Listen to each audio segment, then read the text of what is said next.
Friends, grace to you and peace from God and our Lord Jesus Christ. Welcome to the Reformed Church of Bronxville on this beautiful Thursday evening. My name is Matt Waterstone. I have the privilege of serving as the senior minister here at the church. We are so excited to have this important conversation tonight. We're delighted that you have chosen to spend a part of your evening with us. I'm also grateful for our panelists, whom you'll hear more from in a bit, and also my colleagues, Miriam and Kate Milliken-Voigt, who, along with the rest of the team at the church here, feel strongly that we want the church to be a place where we can have connected, difficult, important conversations. And we hope that tonight is the first of many. So before we get going, let me offer a word of prayer. Let us pray. Gracious God, we give you thanks for gathering us here tonight. I'm thankful for those with us physically and those watching on our live stream. God, the prophet Micah says that we are to do justice, to love kindness, and to walk humbly with our Lord. We pray that tonight's important conversation would do just that. So may we be good listeners to each other, to your Spirit, and may our words be seasoned with grace and mercy. We ask all this in the name of Jesus. Amen. Would you please join me in welcoming one of the most high-energy people I know in my life, Kate Milliken-Voigt. Hi, everybody. I want to thank you all very sincerely for being here and for showing up. We're really excited to have you here. I want to explain the format of tonight, which is that this panel is going to start by each of them giving a brief introduction on who they are. We will then turn it over to Mary McIntosh, who is the Director of Missional Engagement, who will be asking questions, and we'll be doing kind of a question and answer panel session for about 35 minutes.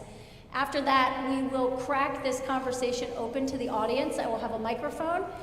You can raise your hand, and we can ask your questions for either one or all of the panel, and ideally have a good dialogue. So you all know this event is being live streamed. So everybody who is in the audience, the only thing that's being seen on the internet is the back of your head. But if you have any type of issue, please let me know in the back, or you may not want to answer a question.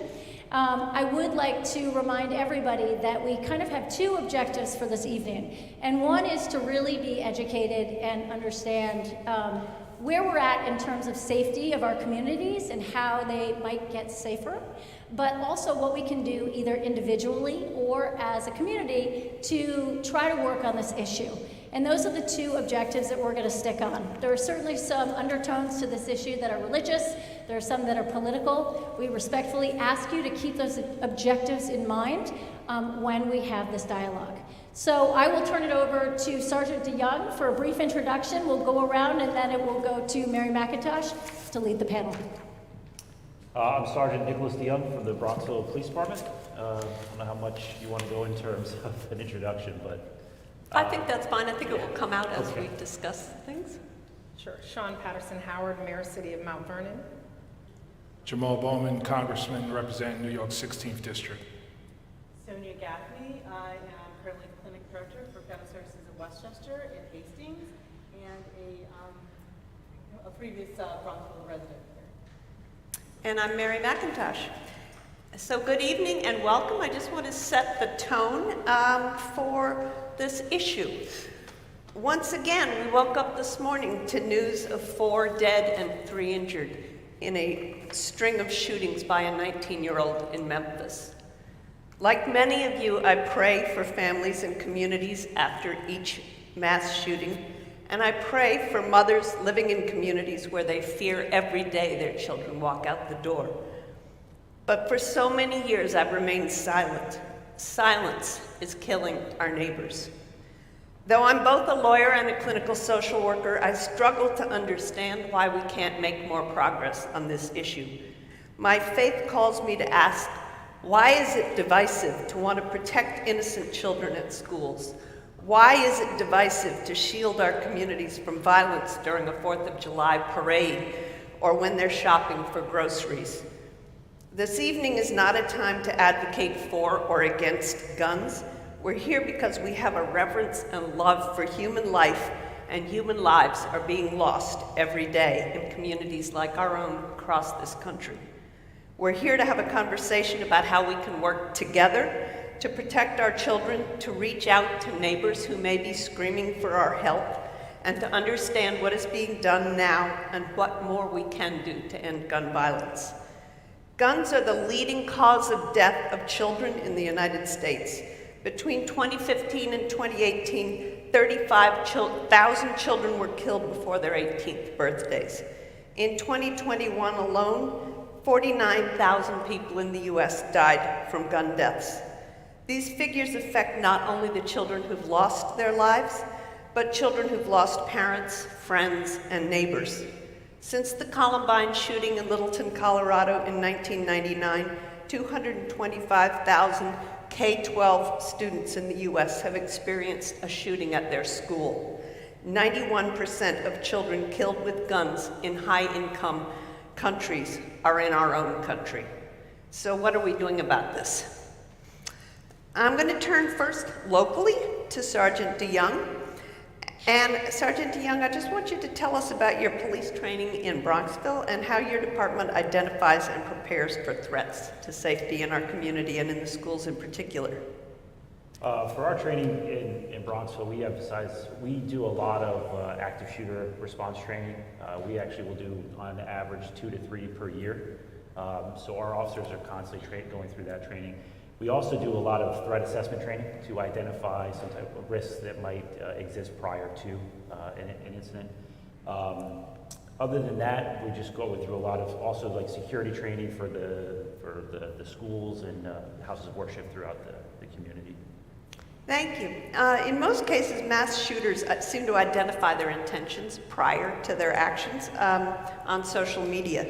I know you were on the NYPD for 3 years and you've been in Bronxville for 15. Yeah. And what's been learned from the many mass shootings over those years, and how do you work with other departments, county, state police, FBI to identify social media threats? Social media-wise, from the perspective of Bronxville PD, we're not a large department that's able to monitor social media on a full-time basis, but we will work with our partners in county law enforcement, state, as well as federal. If a threat is identified somewhere and they notify us, our detectives are trained to investigate.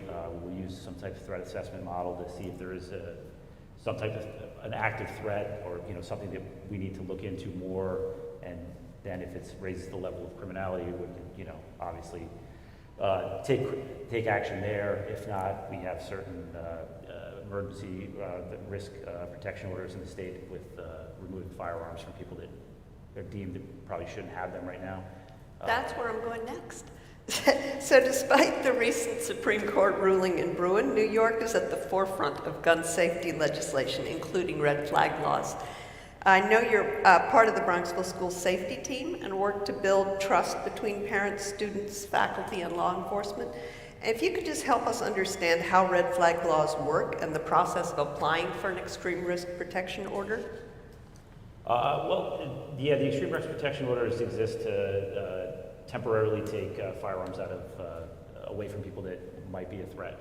A police officer, the district attorney, any teacher or school administrator, as well as a family member of someone that may be going through some type of mental health crisis or some other issue where they have access to firearms and they need to be removed. They can file for an extreme risk protection order with the courts, and if it's deemed that they should be removed, the police department they'll issue an order. The department can take possession. There's a further hearing after the fact to see how long those weapons should be held for or returned to the owner. And I understand those orders don't go on a person's permanent record. Is that true? No, they don't. Okay. And that's something that anybody, a family member, can apply for with the courts. Okay. Mayor Patterson-Howard, I'd like to turn to you. As comparison, Bronxville is 1 square mile with a population of 6,500 people approximately. Mount Vernon's about 4.4 square miles with a population of about 73,000 people. The scope and complexity of gun violence issue in your city is obviously vastly different. If you could just talk to us about how you're seeing it and handling it? Definitely. In the city of Mount Vernon, we have multiple approaches, and I call it our air, land, and sea approach. And so clearly leading that is our Mount Vernon Police Department. In the Mount Vernon Police Department, we have our patrol division, and of course they are patrolling the community. But we also have what we call our violent crimes unit, which is part of our detective division. And our violent crimes unit is tasked with, really going out and recovering guns. So the patrol division might recover guns through vehicle and traffic stops. We've been seeing an increase in the paper tag licenses, and so when we're stopping those cars and really seeing people who are suspicious on the street. I know today there was one with one in the waistband, and they called for that. Then patrol will recover guns that way. And we're still very aggressive in our policing in Mount Vernon and a lot of places across the country. Police officers have said, well, policing is under attack, and so we're going to kind of just hang back. Well, we're trying to catch guns upstream and not just downstream after they've been used. We also have partnerships with the ATF, which is Alcohol, Tobacco, and Firearms, as well as the FBI. We're part of the Westchester Task Force. And so those are some of the ways that we're addressing guns in the community from the police department standpoint. From the community partnership standpoint, we have SNUG in the house, and SNUG has been in Mount Vernon. It's guns spelled backwards. They started in Mount Vernon, I believe, in 2010. They took a hiatus, and then they came back, and they've been operating ever since. And I will let you speak more about SNUG, but SNUG has been a very good partner. And SNUG focuses on identifying those who are most likely to use guns or to be shot. And so really bringing a harm reduction and a culture change into the community is important. And then it's the community involvement and community interaction. We constantly tell people, if you have to be in your children's business as well as your adult children, because it's not just 15 and 16-year-olds where we're seeing the violence. Most of the incidents of gun use that we've seen in Mount Vernon really over the past few years have been people over 35. And oftentimes people are just thinking it's the young people, and it's not the young people at all.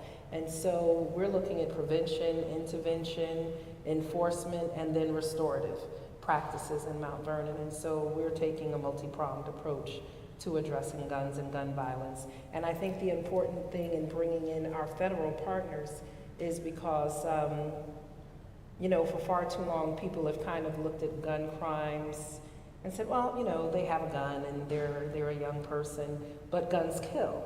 And so we're taking it very seriously, and when we look to prosecute federally, people are going to get more time. And they have to take it seriously, because when you use a gun for a crime, especially when you kill people, they're getting a life sentence of death. And so we can't just let people get off the hook lightly. And as much as I am a social justice and a reformist person, when you use guns in a crime, in the commitment of a crime, I think you need to look at serious time. Prevention and intervention work sometimes, but enforcement has to work when those other things fail. Mm-hmm. Many here may not know that you were recently named a co-chair of Mayors Against Illegal Guns, are an officer of the African American Mayors Association, or that you have a long involvement with Moms Demand Action, which is a wonderful organization. Your inspirational quote, "When spider webs unite, they can tie up a lion," sums up the real purpose of this conversation. Could you talk a little bit about how we can work together as different communities in uniting to tie up that lion? Absolutely. And people ask me, well, why do you like that quote? Because spider webs are very frail. They're very fragile. They can be broken easily. And oftentimes when you're looking at gun violence, community violence, different societal issues that have been compounded over the years, people don't feel in and of themselves that they're able to do anything.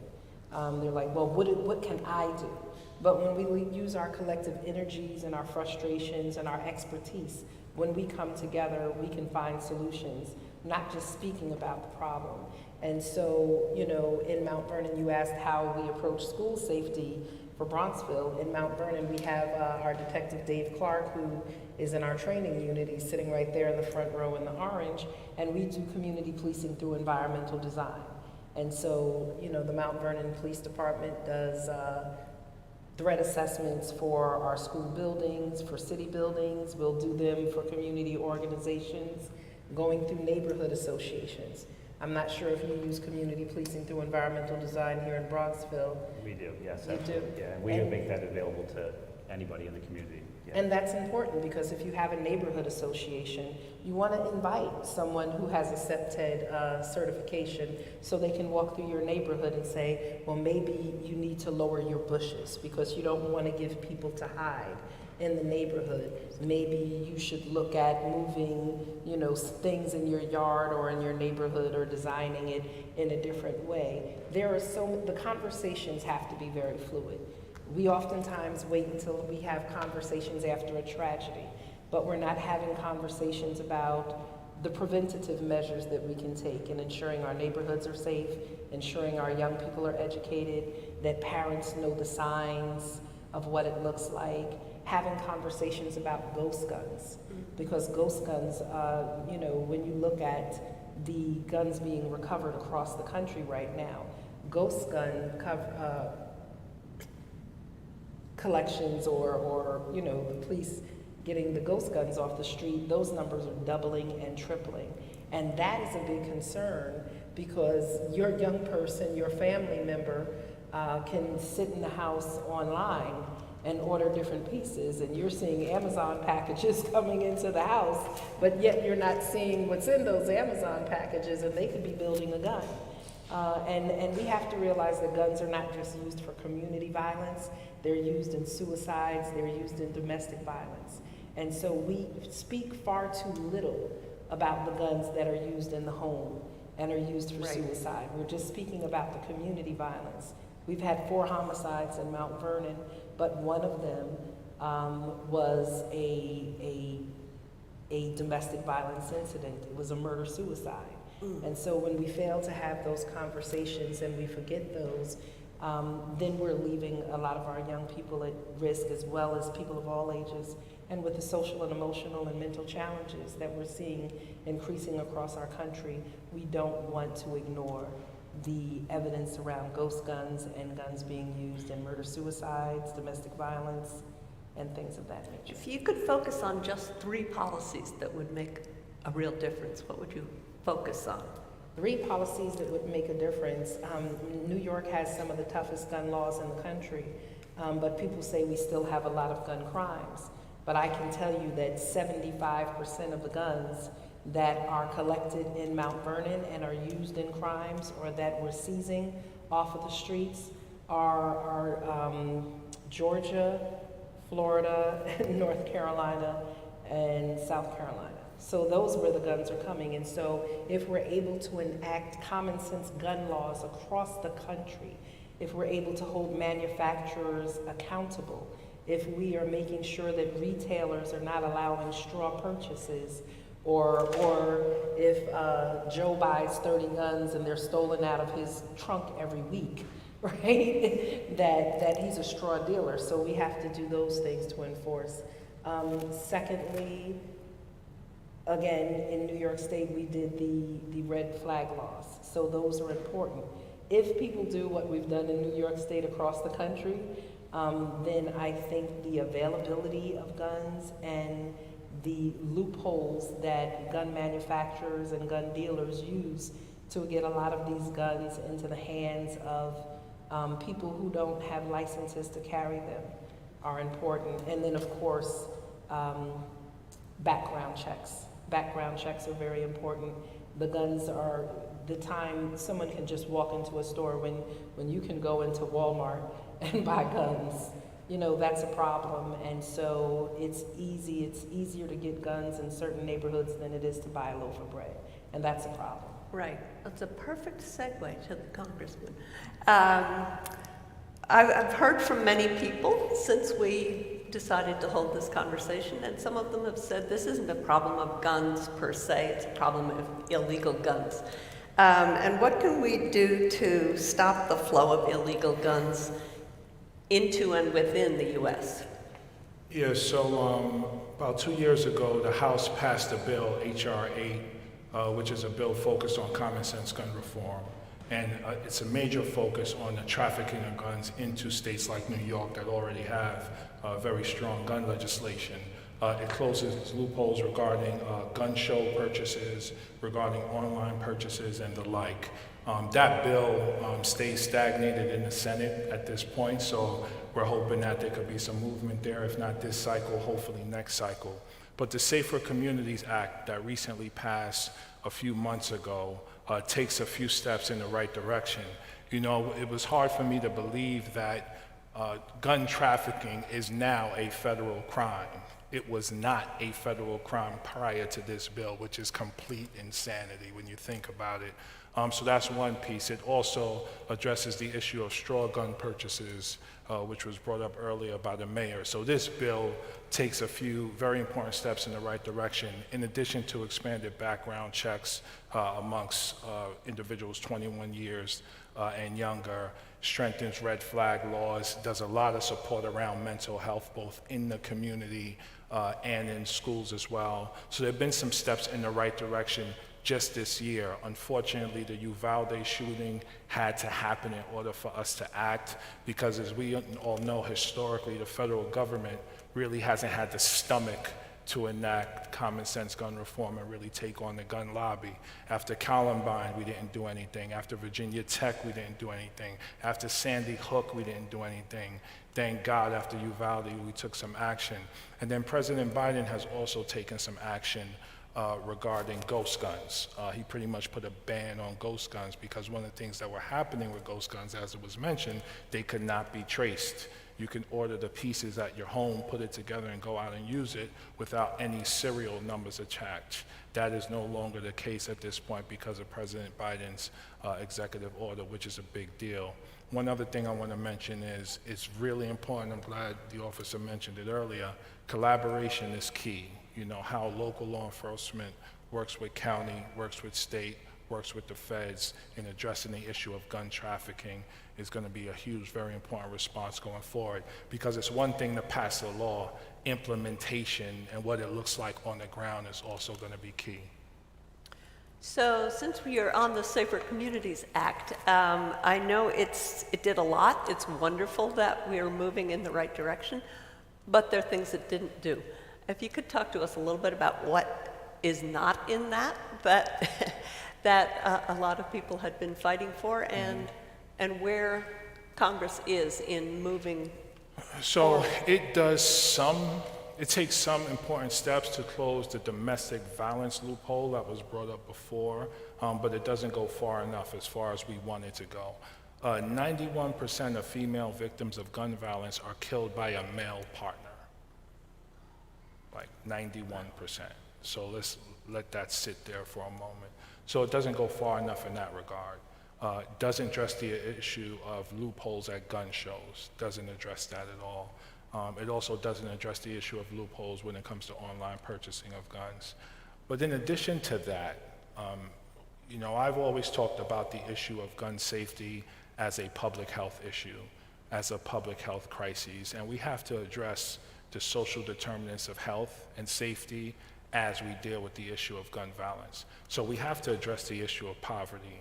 We have to address the issue of mental health. We have to address the issue of substance abuse. We have to address the issue of education and housing involvement and access to dignified housing. Because when the guns are trafficked into our communities, they're trafficked into specific communities disproportionately. Those communities are low-income communities and low-income communities of color, and there's a reason for that. I also want to take a step back and talk about our identity as a nation as it relates to guns. From the very beginning, we're talking about a Second Amendment that always brings about a tremendous amount of debate. And think about this stat. There are 400 million guns in circulation right now, right? 400 million. 90% of them are owned by less than 5% of the population, right? So it's our identity as a country with guns on the legal side, the capitalism part of it in terms of sales, and I'm glad you brought up accountability for dealers and manufacturers, and then the allowing of trafficking into communities and allowing those communities to destroy themselves, and the racial undertones related to that is something we need to discuss as well.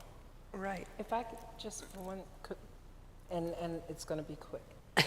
One of the things, we had a summit, we had a board meeting of the Mayors Against Illegal Guns back in July at Gracie Mansion. And one of the conversations that we had is technology can be used to reduce the amount of illegal guns on the street. And people say, well, how could that be used? Well, when people's iPhones were being stolen, what did they do? They introduced technology, and now you kind of need the thumbprint or face recognition in order for it to work. And once Apple users got tired of their phones being taken and people stealing their phones, Apple came up with an intervention to really cut back on that, right? And so since we know that a lot of guns are made illegal because they're stolen out of cars or they're stolen some places, the gun manufacturers could very easily introduce fingerprint technology to the guns. And if the fingerprint doesn't match the gun that it was purchased with, then it won't work. It can't discharge. So there are really, really quick and easy ways and technologies that we could introduce and innovations that we could introduce to make weapons that have been stolen unusable. But we have to have, once again, you said, the stomach to do it. Right. Is Congress taking any action toward more accountability for gun manufacturers, who I understand have had a real protection under the law? A little bit. So activists have been a major component of this. I believe in the Sandy Hook case, there's been some accountability there related to gun manufacturers. So now that there's precedent, there's more that the president is looking to do and Congress is looking to do. As a matter of fact, there were some accountability measures attached to his executive order related to the banning of ghost guns. So there is a step in that direction, but there is one step. There's not nearly enough steps at this time. And this is why these conversations are important. Local community organizing is important because it's this community and communities like this across the country that can put pressure on members of Congress and members of the Senate to continue to move in the direction we needed to go. Before we move on to mental health issues, I want to just ask you the same question I asked the mayor. If you were to come up with just 3 policies that you think might make a difference in controlling gun violence, what would you? So we have to deal with the issue of poverty and the social determinants of health very directly, and we have to invest in a major way in those areas, because I always ask myself, who are the people picking up guns, and why are people choosing to use these guns in the first place?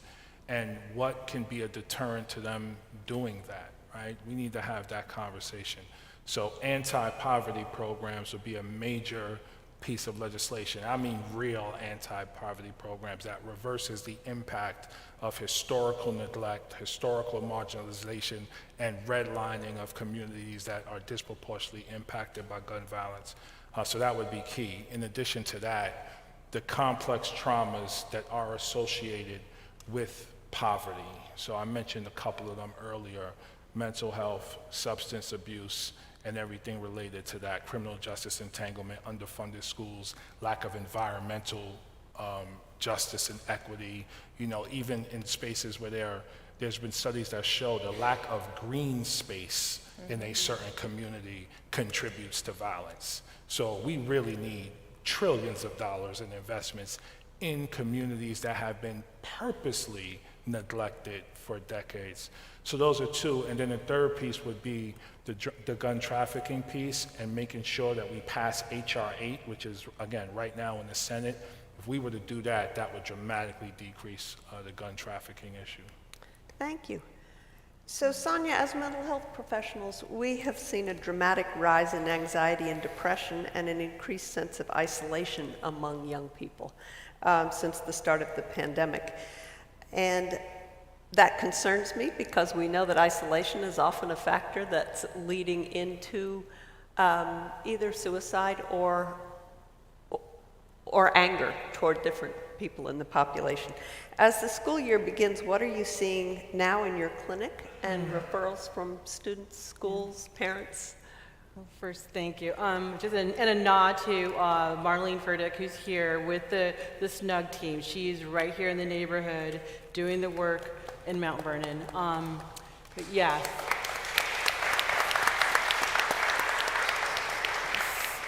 So the hypervigilance of our youth, of everyone, it's not just the kids, right? And what we do in our clinics every day is we take referrals, we do the assessments, the suicidality checks, the mental status exams. But when we are, we're all in this together, and that's why I love that we're coming together as communities, plural, to talk about this, because our kids, they're feeling very isolated on the inside. And when they go into school and they're at an age where, everything is about a click, everything is on social media, that's another part that we need to really start to, we really need to examine, because they're taking in a lot, and they're not really being heard when they're starting school, because of the fact that there's a lot of things that we want to do, get them ready with their books, get them ready with their classes, and these kids come in and they feel unheard. They don't feel like they really are seen. And so one of the things that we really work on is through DBT, through mindfulness, through different CBT interventions, is to make sure that the kids can be heard and listened to. So, and that's one of the things that we would do to start with. From a mental health perspective, what should parents, community members, teachers deem to be red flags? And where do they turn when they're concerned? Well, I think it would start with, when I talk about being heard, it's really, and I know that in different communities they're doing more social emotional learning. At the beginning, I did know that the teachers are now starting to, go through that training. But teachers, they get a lot of the work. They're if anything, it would be, start to, listen to our kids before they even get into the classroom, right? And sit down with it, or just find out what's going on in their lives. And it's tough, because a lot of times at that age, they want to just kind of pull away. They want to just connect. But that said, just definitely making sure that when we as parents and as educators, that we are able to meet the kids where they are. Start with that. So one of the seminal research books on the topic of preventing mass shootings is called The Violence Project, by authors Gillian Peterson and James Densley.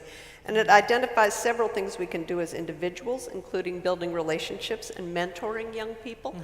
And I'll ask you, and I will also ask the Congressman to take off his Congressman hat and go back to being a middle school teacher. You can start, Sonya, and then just to address that. So when you're talking about kids and how they're being affected by not being heard or seen, then they go and they find other ways, right? They find a way to connect, and a lot of these kids are finding it through social media, avenues, through places like Instagram, and there's definitely these different cultures that are being made. Like there's now an incel culture. I don't know if anyone, but this is where they're connecting, and they know that they can be heard and seen. So it's difficult. It's really difficult to see the kids going through that. Yeah. So before I go into put on my educator hat on, I'll just put on the hat of when I was a little boy. I grew up in the 80s during the crack cocaine epidemic, and crack cocaine was like a booming industry in the black community. I had two older sisters who dated drug dealers when I was a kid, And one of those drug dealers took me on a drug run with him to the Bronx. I lived in Manhattan. And during this drug run, in the middle of an alley, he pulled out a gun and shot it in the air multiple times. And he tried to give it to me and asked me if I wanted to shoot it. And I told him no, right away. Now, why did I tell him no?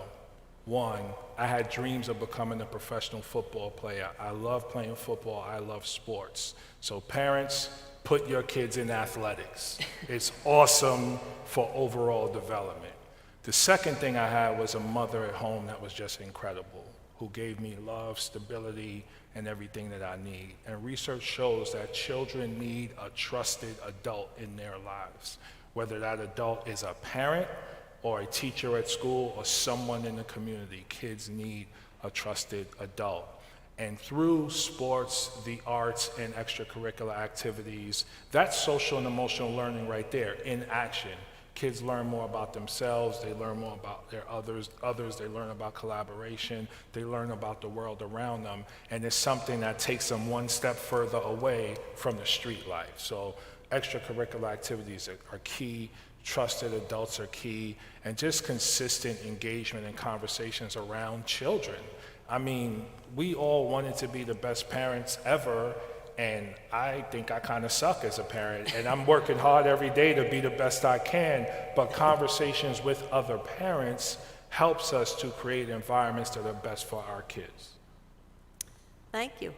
I want to, oh, sure, please. So, you know, the other thing that we have to look at with our young people especially is the music, the video games, the television shows that they watch. It desensitizes our young people to life. There's so much desensitization. When after school you come home and you might do an hour of homework, but then you are able to go into your room and play 5 hours of video games where you're shooting people up. When you're being bullied in school and you go home and play those video games and it makes you feel powerful.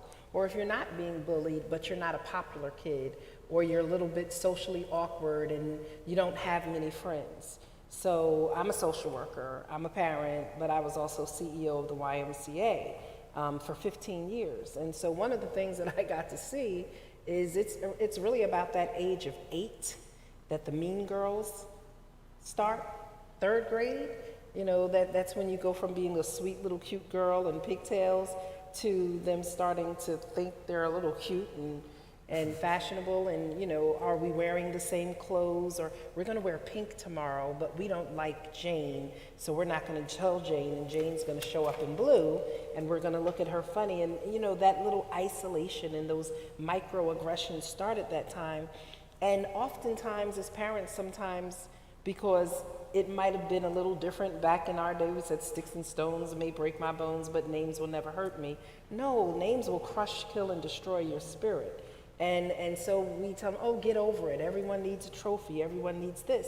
They're harboring resentment and frustration and anger up in themselves. And then when you're listening to drill music or heavy metal or whatever it is, because it's not just an urban thing, because the mass shootings that we are seeing are white suburban children, right? Or rural kids.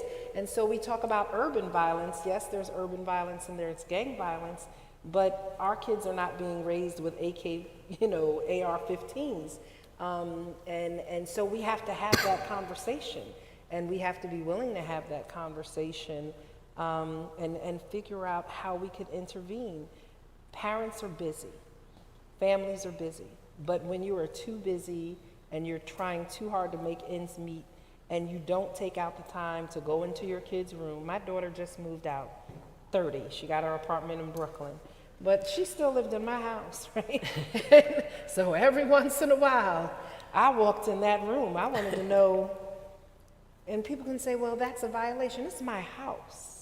Yeah. And just to add to that, just because of that, yes, definitely being present, what kids are really yearning for, what we all yearn for is validation. So, and that is one very important part of the human experience, that when we're young and we're in school or we're doing something, our parents say, oh, you're fine, you didn't make that team, but you're good, you still feel pretty horrible. But so that in itself is a way of invalidating their experience, invalidating what they've just gone through. So when you are, really meeting that your children, just be curious. Not punitive, not saying you've been in here too long, but like just definitely knowing that I'm here and I want to hear what you have to say, and it's going to be your truth. Okay, we're going to move into a question and answer, but I'm going to reserve the right for the first question, and I'd like to direct it to a member of SNUG. And I'd just like to ask you, as people who are on the street doing community violence work, working with kids, what are you seeing now? Are you Robert? Yes, how you doing? My name is Robert Carter. I'm the program manager of SNUG. Working with children, one of the main things that we're seeing is that they're putting a lot of real estate in stock, like the mayor said, into games, being online, social media, and that's what validates them these days. But if it's not positive things online, through the music, through media, through social media, it really affects them in an adverse way. You have to take responsibility of your children and what they're doing and not let them sit in the room for 5 hours. We had video games when we were growing up. We had, we didn't have the internet and things like that, but our parents were more involved in our lives. They took a little bit more responsibility in what was going on with their children and not letting these outside forces raise their children that have an incredible impact on their decision making. And that's what we're seeing now with a lot of the kids that we work with. The outside forces is having a tremendous impact on their decision-making process. When it shouldn't be that way, it probably should be scaled down, and family need to be more involved with each other, and most of your decision-making process should be built off of your values, your morals, and your families. Thank you. So if anyone has a question, please. Can I just quick response Sure. to that? Absolutely right, 100%. And as we know, a lot of families are struggling in a variety of ways, and a lot of families are exhausted. So families need support as well. So we can't have this conversation about children without also having conversations around parents and supporting families. And again, like I said before, I'm guilty of letting my kids play video games way too long, over the summer. And I mentioned the extracurricular piece, but that also needs to be free or affordable, because a lot of families, they want to put their kids in things but can't afford to do that. So how do we bring that into the mix as well, making sure it's free or affordable to get kids into something constructive? Sonya, you want to add to that? Yeah, definitely. So definitely getting them involved. And when you were saying, I go back because school just started, and that's where our kids spend most of their day. So getting help for the teachers, giving them that support too. They're given so much responsibility to take care of our kids. At the same time, they suffer from, mental health issues. They suffer from, financial, psychological, so they need the help as well. So definitely, being there for them as a community. Great. Go down, take you in the olive. I think it was Congressman Bowman who said something about applying pressure to your elected officials. And I would love to know how to do that other than voting. Awesome. Disagree. Like, do these letters go anywhere? Who's Yes. The deluge of phone calls. So absolutely. What is the real recipe for affecting change? Yeah, absolutely. So every email, every letter, every call, we track it and document it in alignment with issues. So we know what people are talking about and what people care about. So absolutely, your letters, your emails, your calls, those things matter. And I don't know if I'm your congressman, so you don't got to worry about me, but in New York State, we have 2 U.S. senators here as well. So I don't know how often you're in touch with Senator Schumer and Gillibrand, who I know care about these issues. But the thing about it is, there's just so many issues, and we become bombarded, and the ones that rise to the top are the ones where, you know, the most calls have come in about, right? So emails, and you could go online to find my office or anyone's office and how to contact us. We get that, it's documented, it's tracked, and we respond. And if you really just want to call us out, you could do it on social media. And you could have 10 or 20 people do it on social media. And if it's something that's valid, that resonates, we'll respond that way as well. And again, New York is different because our laws are stronger in a lot of areas. But you know, if you all have friends, and I'm speaking from a national level, we need this to be a national movement around the issues we're talking about tonight. But yes, those things matter, absolutely. Mayor Patterson-Howard, I wonder if you could talk a little bit about Moms Demand Action, because I think a lot of people don't know a lot about it and what it's doing here and nationally. Yes, so Moms Demand Action it was really founded by mothers who lost children in mass shootings, also to suicides and community violence. And they came together really to demand common sense gun laws. So they are an advocacy organization is how they started, as well as a support organization. And so Moms Demand Action in the Mount Vernon chapter or the Westchester chapter, they really work with parents and families, and it doesn't matter if these moms are all from Bronxville, they will come, and that's been the incredible thing about moms. Really, when I became a member of Moms Demand Action, I think 98% of the moms were white. But what they did is they showed up to shooting incidences in Mount Vernon and in Yonkers to talk to mothers about how they were feeling. And losing a child is losing a child, whether that child committed suicide or they were taken through a violent incident on the street, and really just encouraged and helped those mothers. But then educated families about how they could become involved in pushing and demanding for common sense gun laws. And so I've been a member of Moms Demand Action for about 9 years. And Moms Demand Action played a large part in my campaign when I ran. And so actually in a few days, I'll be giving an address because Moms Demand Action members became so influential in advocating for gun sense laws that they started a program called Demand a Seat. And Demand a Seat is helping moms and people who are in Moms Demand Action who are interested in pursuing elected office to pursue elected office. So how do you fundraise? How do you get signatures? How do you build your platform? How do you knock doors? And how do you really build your campaign? And we want to say, as Barry always says, dads can be moms too. And so the New York State Director of Moms Demand Action is actually a man. You know, Barry, and he's very, very involved. And so it's really an important organization. After Sandy Hook, it was Florida. Parkland? Oh, Parkland. Parkland. And so after Parkland, they also created Students Demand Action. And Students Demand Action they have chapters in communities and throughout school districts across the country, because when students realized that their lives and the lives of their friends were being taken through mass shootings in schools, then that's when they started to organize. And so you have Moms Demand Action, you have Students Demand Action, you have Demand a Seat, and Mayors Against Illegal Guns.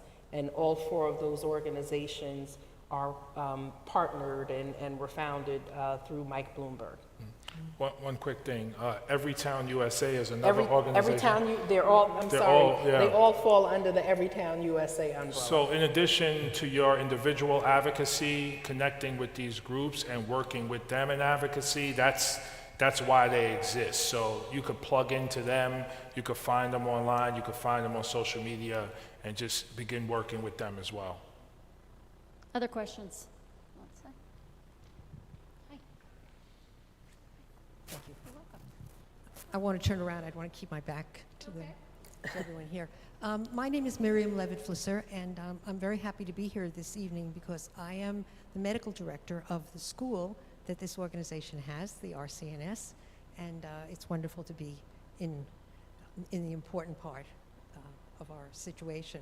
I'm also the medical director at Bronxville and at the Bronxville school system. And I did want to talk about two important comments there, since, as you know, this affects us as well. So the first one was, after Sandy Hook, we went over our physical building very carefully and made changes. Now, I won't tell you what they were, although they were elegant and clever. And if you want to come up and ask me, I'm happy to do that, but I don't think it's the kind of thing that I want to make public. And that was the first time that we had an SRO, which is a school resource officer, and which we still have, which is very important in maintaining the safety in our school. That's having a police officer in our school. It's very important, and we cannot accomplish it if we defund the police. We have to respect the police if we're doing that. The second item that I wanted to mention was I was trying to set up a system so that our health personnel and other personnel in the school could learn to care for people who have had drug overdoses. And I had all the resources to go for that. I could train them, plus I had the equipment to distribute, which I was able to get from the county. And I went and I asked the dean of students at the high school how quickly I needed to start this up. Now remember what it is. It's a way of resuscitating people who have had drug overdoses, because there were competing programs that we had to do at the same time, and I wasn't sure if this was an important one to our community. And this is what he said to me. He said, "Miriam, can you start it today?" So that is information that I'm imparting to you, that he knew that our students were at risk. And I think that that's an important thing for us to know, because we have to focus on that, on the drugs that come into our community. We have to focus on the crime that comes in as a result of that, and that they are the result of a crime as well. It's not enough to go after law-abiding citizens. We have to go after the criminal activities that lead to this. Thank you. Sergeant DeYoung, I know that in our pre-interview we spoke about the Bronxville school in terms of its safety profile, and I want to be aware that we have numerous communities here.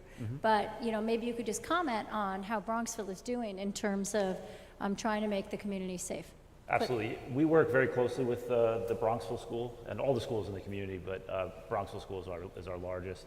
Like you said before, I sit on the health and safety committee, so to just keeping conversation open with what's going on in the school, if there's anything we need to do to improve. We, as the police department, we have 4 trained school resource officers. We don't have a full-time school resource officer in the school. We're currently, the village board and the mayor have approved us adding another officer to put a full-time school resource. I know they're talking with the school now to try to see if we can make that work. But we, ever since Uvalde and before, but ever since Uvalde, we've had an officer in the school every day.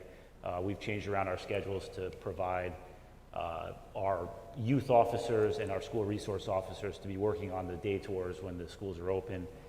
They're in the schools, they're interacting with the students. We do a lot of training with our officers on response to issues within the school. Like we said, I love that you brought up the crime prevention through environmental design. We offer the schools the security surveys. I'm personally trained in that. A couple of officers are. And we want to make everyone in the community know that we are there to do security surveys for schools, house of worship, anybody, private citizens, your home. We offer that. So we're trying to take we take a more active role in the schools and all the community organizations, and we're just always looking for opportunities to increase that presence. And can I yeah, definitely having the SRO is that's key. The one thing that can throw into our perspective of this is that these kids that are hurting, or these shooters, are also students as well. So they are in the school system, and what I talk about with my staff and within our organization and other clinicians outside of FSW, we need more mental health counselors in the schools. There's just not enough. because the kids are coming, that's where they spend all of their time. So if we, if that's something I could just throw in there. And I think that's great from our perspective too, with a police officer, right? There should be more mental health. We want our officers, especially our SROs, to be that outlet for students as well. We want them to be, they're interacting with the kids on a daily basis, and we want our officers to be the person that someone can come speak to. And I think it's important that people really understand what an SRO is. An SRO is not standing at the front door waiting to see if an active shooter is coming in. An SRO is not breaking up fights in schools. That is not the function of an SRO. That is the function of the security team within the school. And so, for years we've had SROs in the Mount Vernon Public School District, but there was confusion as to what the role of the SROs were. When the SROs were in the schools, the security team fell back. Oh, the SROs are here. But if there's a fight in the hallway, police cannot become involved until it rises to the level of a criminal matter. So they're not there to break up school fights, but the SROs are there to really be those friendly officers who are having conversations, who are doing education, who are having, we had a group called the Flowers, where some of our female officers were having, lunch and learns with the young ladies and talking about self-esteem and things of that nature, because it's through the development of those relationships that you get a lot of intelligence as to who's having a beef or a concern, who's depressed, who's overwhelmed, who might be suicidal. And so we have to be very careful when we talk about SROs that we really understand what the true function of SROs are and what they are not. We do not want to turn our schools into police states, right? And one of the things that I also want people to go home and check for yourself, the media doesn't have enough to do. And I believe that the media is really adding to the mental health and the anxiety and the unwellness of our communities. If you look at Mount Vernon, I just want to ask you a question. How many people do you feel have been shot in Mount Vernon or killed in Mount Vernon this year? Would anyone be willing to just take a guess?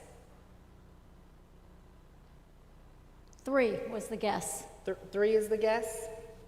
Okay, anyone else? Does that sound high? Does that sound low?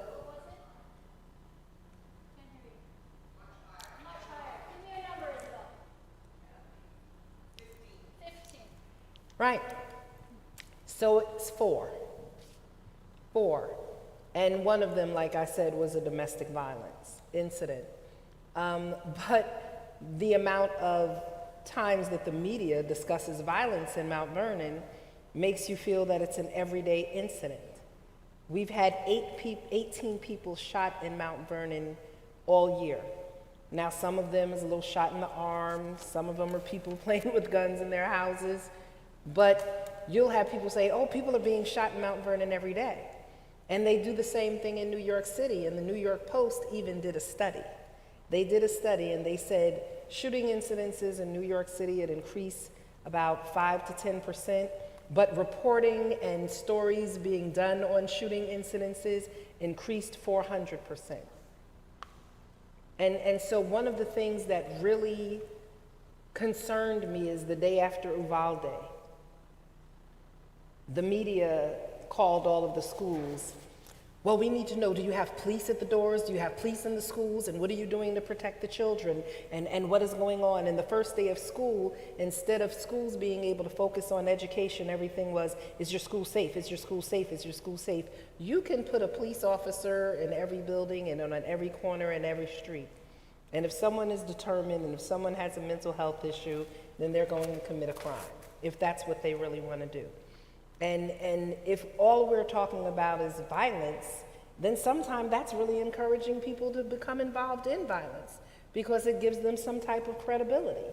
And so we have to be careful. We don't need to downplay violence in our communities, but we have to be very careful about allowing the media to overplay the level of violence in the community because it's just not fair, it's not accurate, and people are already on edge, and it just pushes people over the edge. And so we have to be very, very careful. We had someone in Mount Vernon yesterday. We weren't sure. There was a blunt force trauma to the head. The initial call came in that it was a shot because someone saw someone run out of a building with, blood coming from their head. And immediately someone jumped on social media and said, oh, someone's been shot in their head in Mount Vernon. And then the news media is calling us and go, well, they were shot in the head. And what is there? There was no shot. No one was shot in the head. And so you're ready. It's like screaming fire in a crowded building when it's not happening that way. So, our communities are violent enough and things are happening that we need to be concerned about. But in order to fill 24-hour news cycles, and now oftentimes to be the first to report it, the level of reporting is so inaccurate that it just causes, it's a rippling effect of Aftershocks. problems. Yep. Awesome. Thank you, Mayor. Numerous times it's been brought up to include youth and hear youth in the conversation. And I'm really curious, how are we going to plan to hear youth and see youth as their full selves if they're never included in the gun reform conversation, if they're never brought into policy rooms? So I guess my question is, how have you been bringing youth into your policy conversations, and have you been bringing youth into your policy conversations? Actually, so we have Joanne Dunn here, and she's with the Youth Where's Shelter Joanne? of Westchester. Joanne Dunn, Oh, hi. can you stand? So Joanne is the executive director of the Youth Shelter of Westchester, and she's been a big partner of ours in Mount Vernon and making sure, as well as SNUG, and making sure that we're having the affected youth, or those young people who are involved sometimes in criminal activities, as well as really recruiting those who are not to be part of the conversations, because far too often we're having conversations in a room and it makes us, I almost say after a while it's like verbal masturbation. You just feel good because you're talking about it, but nothing's happening. The right people are not in the room. The partners that need to be there, which are our young people, aren't there. And I'm sorry, I know I'm in a church and I'm a minister, God forgive me. Right, but. Well, and also never is a strong term. I have to believe there are instances where youth are. Constantly. Okay. How so? How so? Everything I do is, I'm a former educator, so I'm biased towards what happens with kids, young people in schools. So whether it's visiting a school and having conversations with young people, I've been to Rye High School, Scarsdale High School, Mount Vernon High School, STEAM Academy schools in Yonkers.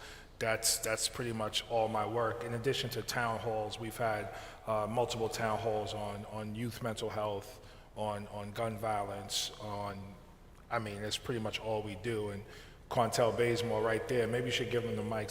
I'm just messing with him. He's my deputy district director, and he's a main facilitator of that. Joanne Dunn, another person we've worked with. Actually, many of the youth that are part of the Westchester Youth Shelter visited me in D.C. to come take a tour of the Capitol and come to my office and be engaged. And obviously the work we do with Henry and Detective Clark, and that's like our work. In Mount Vernon, we have a youth police academy, and so our young people are learning and understanding about policing and community relationships with the police. We did a first aid mental health training in Mount Vernon, but one of the things that I'm proud of that we did is the community forum. We had our youth bureau lead a community forum, right? And so it was the young people who were the panelists, it was the young people who were facilitating the conversations, and that's important. Sometimes we need to allow our young people to lead and to lead those discussions, not just the adults. I think that also ties into a feeling of helplessness of how can people who are lay people, whether they're young or citizens, actually make change. So it's nice to hear that there are ways that that's happening. And is Students Demand Action active in Westchester? There are Students Demand Action chapters in Westchester. Right. If you go onto the Everytown USA site, you'll be able, there are tabs for Moms Demand Action, Students Demand Action, Demand a Seat, and Mayors Against Illegal Guns. Okay. Hi, yes, I'm Legislator James Nolan for District 15. This is wonderful that everybody's here tonight discussing this important topic. I know my friend, Mayor Patterson, very well. A little bit about myself. Before I was elected, my brother was killed by illegal gun violence in a drive-by shooting in Yonkers, and it's actually coming up on the 7-year anniversary in 2 weeks. Before I was elected, I was actually able to get the first illegal gun buyback program passed of its kind in New York State after advocating with Yonkers police and going forward. And actually, Mayor Patterson, when she was with YMCA, helped with the program, and she was a huge success to this. Now that I am more involved, and since I've been elected, we always try to put requirements to prevent people getting the wrong guns. There are responsible gun owners, and they have every right to be. But if you can't handle a weapon, or if you use it for evil or wrongdoing, you shouldn't have it. I get that. But there's two sides to this factor now. We're going to put all the requirements in. We also need to start looking at the bail reform, the raise the age law, the discovery law, things that matter. Mayor Adams, last month alone, said since bail reform was enacted in 2019, that 10 career criminals have been arrested 500 times, most of them with gun-related charges. We're repeatedly letting some of these people out, not all, and not all of them that are being released are actually committing crimes. But there has to come a time that we start to look at the bail reform and the raise the age and start to look and see, hey, this is not working. We need to alter it. We need to take the discretion away from the judges and actually start to make sure they have black and white. Okay, if you're convicted of this for shooting somebody, that you need to do X amount of time. And if it has to be, proof that they did it. But this reoccurrence that's constantly happening, it's alarming.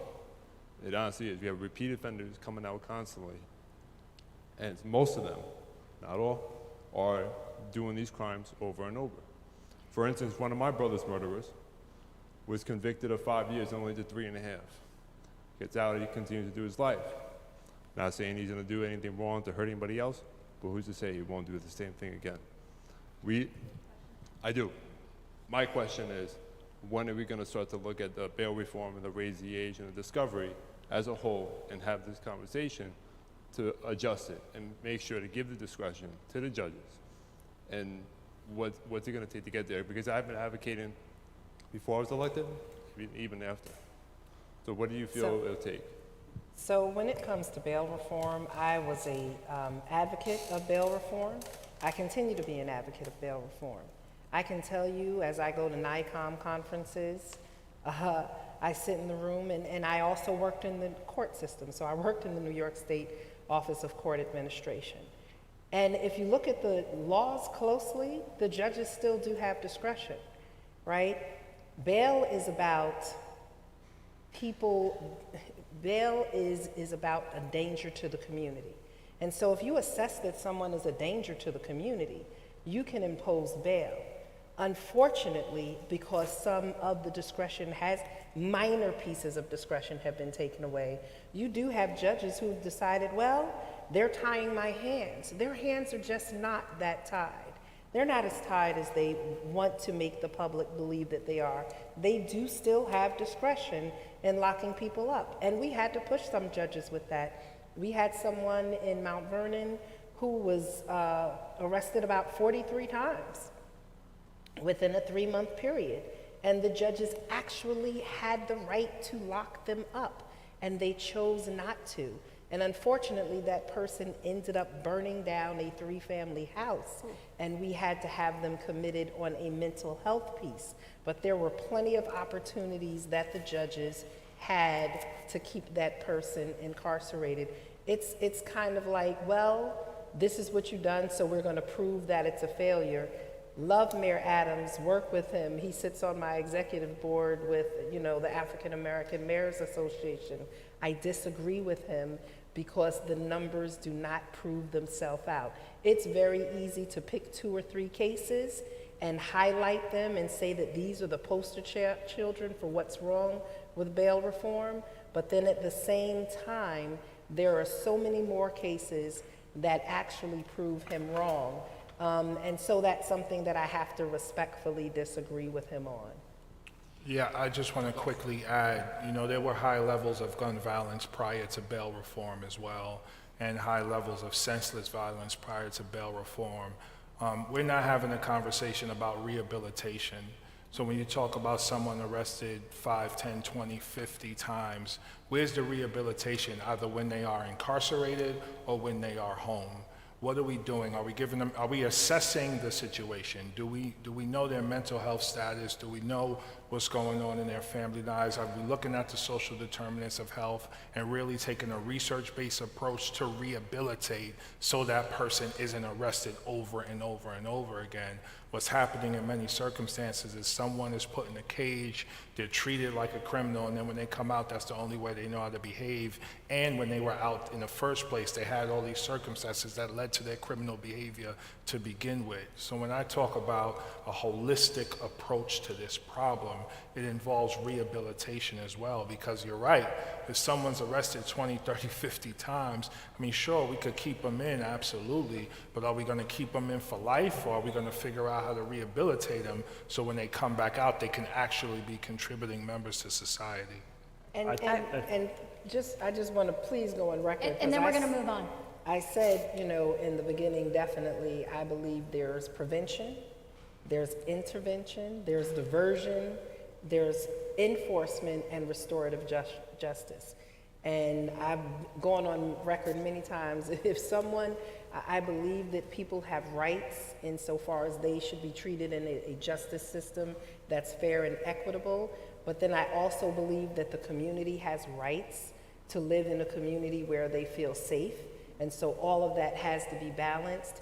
But I just want to be very, very careful kind of making the easy argument that bail reform has caused all of the ills in the country. But if from a law enforcement perspective, I don't write policy, we enforce the laws, but we are seeing certain stipulations of bail reform that don't even allow us to arraign people when being arrested. They are being released, they have to be. So that's a concern where we're re-arresting certain people over and over again for the same crimes that we can't even arraign on to begin with. So, just to be clear, we support accountability 100%. The accountability has to come with restorative justice so that people aren't arrested 50 times. We want to repair them. So we're having a reception after this. If people want to continue that conversation, which obviously has some good dialogue with it, please do. I want to get to a couple more questions before we run out of time.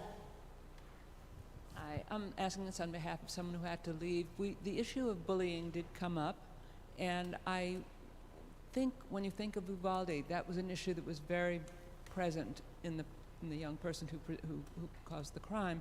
And I wonder if we could talk a little bit about bullying and about what is being done around to identify and how to help our young people. How to make young people be kinder. No, you go ahead. Well, that definitely speaks to these, the social emotional learning piece that we are, really we need to address in the schools and at home.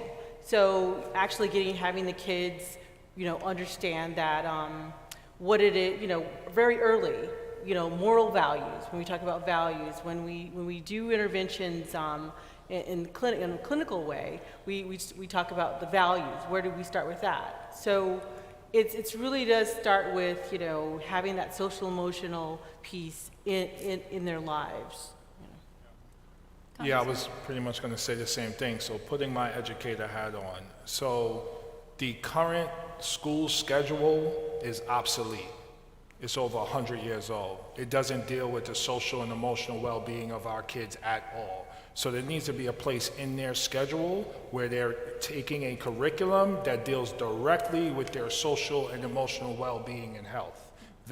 Or there needs to be connections to counselors and school social workers as part of their schedule, so there's consistent check-ins. When I was a middle school principal, we had something called advisory, which was a non-academic course where the kids went in and engaged with different texts, different short videos, different conversations around their social and emotional development and well-being. One curriculum we used was The 7 Habits of Highly Effective Teens by Covey. And that was something that guided us in our social and emotional work. The school schedule is obsolete. It has to evolve to meet the 21st century needs of our kids. But the saddest part is we're talking about everything happening in the schools. And it's almost like we're abdicating the responsibility of families and parents. And a lot of the bullying starts in the homes. A lot of the conversations that our young people are privy to are hate-filled rhetoric that they have around their dinner table or as they sit and watch TV with family members, and, you know, whether it's racial, whether it's gender, whether it's sexual orientation, whether it's poverty. Hate is being learned in the home, and it's being brought to school. And so definitely we need to take out time during the school day, but we have to find a way through our churches to really have those hard conversations, you know, about differences and diversity and inclusion, and Mayor, how we're having those conversations at home with our can families. I add one thing? I once interviewed the head of adolescent psychiatry at Mass General, and he brought up a point that social media can be really good for you, but when we didn't have it, when there was a moment of bullying or feeling stigmatized, you'd be in a group of people who would help you process it. And now those moments of feeling left out and isolated is 11 o'clock at night under the covers. So I'd also add, as you said, churches, Madam Mayor, right? The whole concept of community. Making time to be with people in those moments of vulnerability to process it. We've done, in my church, we did a disconnect to reconnect campaign. That's great. In our church, we said, let's disconnect from social media and television for a week so we could reconnect with friends and family, because the art of conversation has left. And even on our jobs, if we have a disagreement, the first thing we do is type up an email to prove our point and hit send, instead of picking up the phone and say, can I come to your office? Let's talk it out. Let's talk it out. And so everything is digital. I also think we need to change the concept of discipline, both in the home and in the school, to include more. You talked about restorative justice, and restorative justice is extremely effective in schools because kids are having to sit down and be accountable for what they're doing.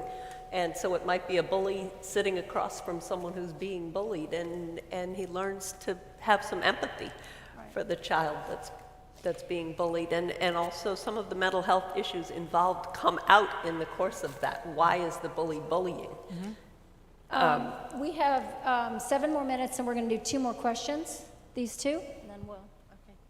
All right, thanks. I actually thought that might be a good way to end a restorative justice comment, which sounds like a wonderful thing to do, and it would be great to see kids doing that. So I wanted to say to all of you parents up there who can't get the kids off the phone, I sympathize. I have the same problem, and my son worked 40 hours a week this summer and worked on college process and was very, very busy and still managed to get in his 5 hours a day on his phone. So it's really almost impossible to get them off of it, and it's a reality of our youth today. It really is, and it's a serious, serious problem.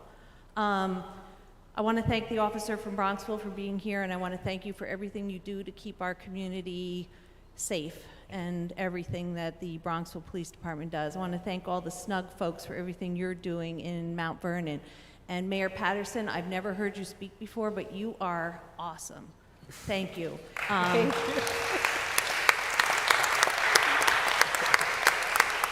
you. You really are. And I remember it wasn't too long ago that Mount Vernon was the murder capital of New York. Okay? Hold on, was it? It was. No, it was before she was the mayor, and I remember there were 13 murders before September's or something. It was high. So kudos to you for everything you're doing in Mount Vernon. And it's a group effort. I have partners here in the audience that are helping us. I know. And I do have a question, and it's actually for Congressman Bowman, and I'm going to give you a chance to give us your campaign speech, because I know you are up for election very soon. And Mary asked you, what are your 3 policy initiatives that you would take to change the paradigm? And the first one you said was to change the situation with poverty. So tell us what you would do. What are the poverty initiatives that you would put forth to change the paradigm? And I'm going to limit that to 1 minute or less. Of course. So one of the things that's missing from the Safer Communities Act is a real investment in workforce development and job training, which is a major part of what's happening in communities that have high concentrations of poverty. There's a lack of opportunity. There's a lack of opportunity in job training, job development, workforce development, entrepreneurial opportunities, and a historic lack of investment in those areas. Also a lack of investment in education and a lack of investment in the areas I mentioned before, mental health, substance abuse, housing, and environmental justice. So there's a bill in Congress right now that we're trying to move called Break the Cycle of Violence, and it gets at the core social determinants of health. We have to understand places like Mount Vernon, the Bronx, Yonkers, Black and brown communities across this country were redlined as part of the New Deal. And the people in those communities were not allowed to buy homes in places like Bronxville and others because of the color of their skin. And they were forced to stay in certain communities, and those communities were devalued by the federal government on purpose simply because they were black and brown. We have to reverse those trends in those communities to deal with this issue in those communities, but the mental health component of it impacts every community, and that's why we need investments in there as well. And so we're calling that we have to green line those communities now. Green line. You got it. Okay, last question. Thanks again, echo the sentiment for tonight. I have been blown away by how comprehensive and broad all the efforts that are going into controlling gun violence that you've outlined today. I'm totally educated now. But one thing I am missing, and I throw this out to the panel, in your personal journeys and careers, what's the one thing that you've seen that has been the most effective at curbing gun violence? Out of everything that's been thrown out tonight, what has been the most effective? The most effective thing that I've seen, and I had the privilege of running it for 10 years, is the SNUG program. Really having credible messenger programs, having people who understand the street and who have credibility in the community to go out and serve as outreach workers, case managers, harm reduction counselors, and directly engage those who are at the greatest risk of shooting or being shot. And when you go out and you develop those intentional relationships and you help them understand that they do have an option other than the block, I've seen lives turned around in a way that was tremendous.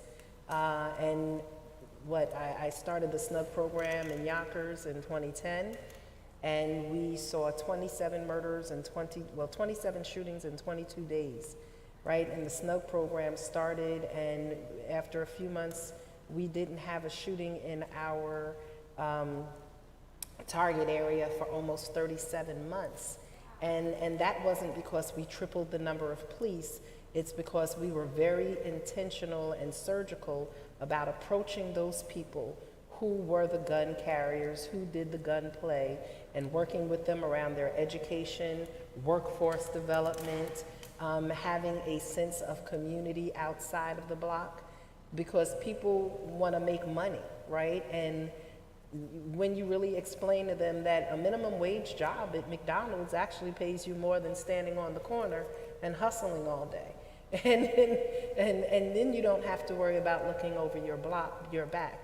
And so just really having those conversations, having the workforce development, encouraging people with education, and having people who've been through that life and know what that life looks like, really mentor them, it changes the culture, it changes the dynamic, and we have to understand that violence is a public health issue. And if we did it with AIDS, you had harm reduction, needle exchange programs, you've had drug courts, and credible messenger programs like SNUG do that same work. You have to target those who are most at risk and give very, very direct services. And it's been the most impactful thing I've seen, and it's a program that's done nationwide, whether it's called SNUG or Ceasefire or Cure Violence or whatever it's called. Man Up, it does work. And I'm excited that in the Safer Communities Act. I'm going to have there is Marlene funding. add to that briefly.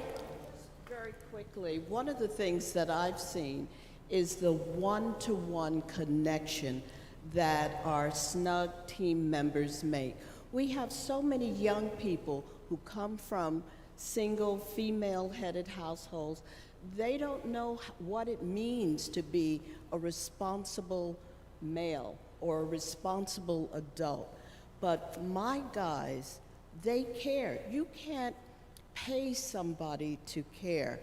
They see a young man and really want to turn their lives around.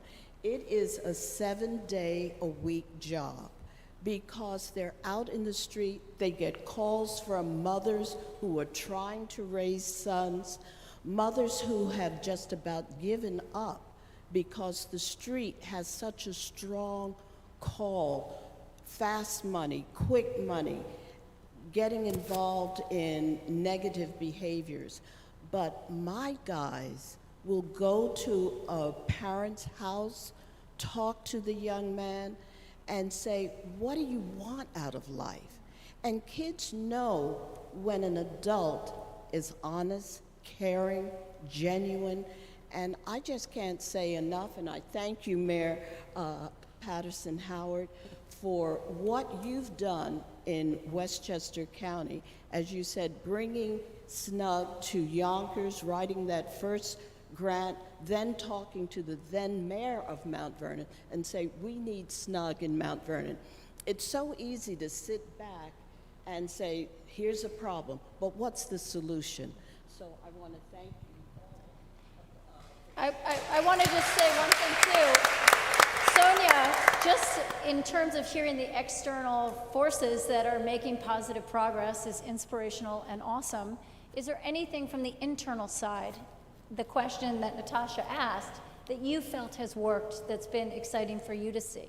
Yeah, so working with, in the mental health sector, in the counseling sector, you're not going to see the data, right? It's about the intervention. So it's basically, like Marlene said, being able to meet that person where they are.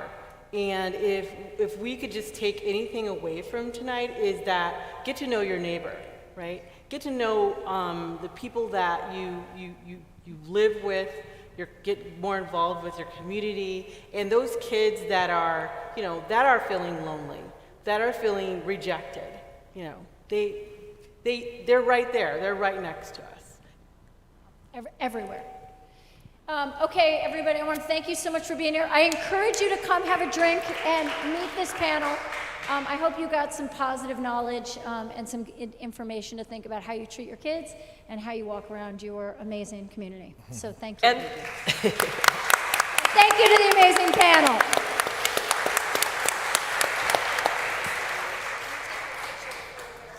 I just want to add that this, I hope, is the beginning of an ongoing conversation, and I certainly think among ourselves we will keep this conversation going, and I hope you will be part of it.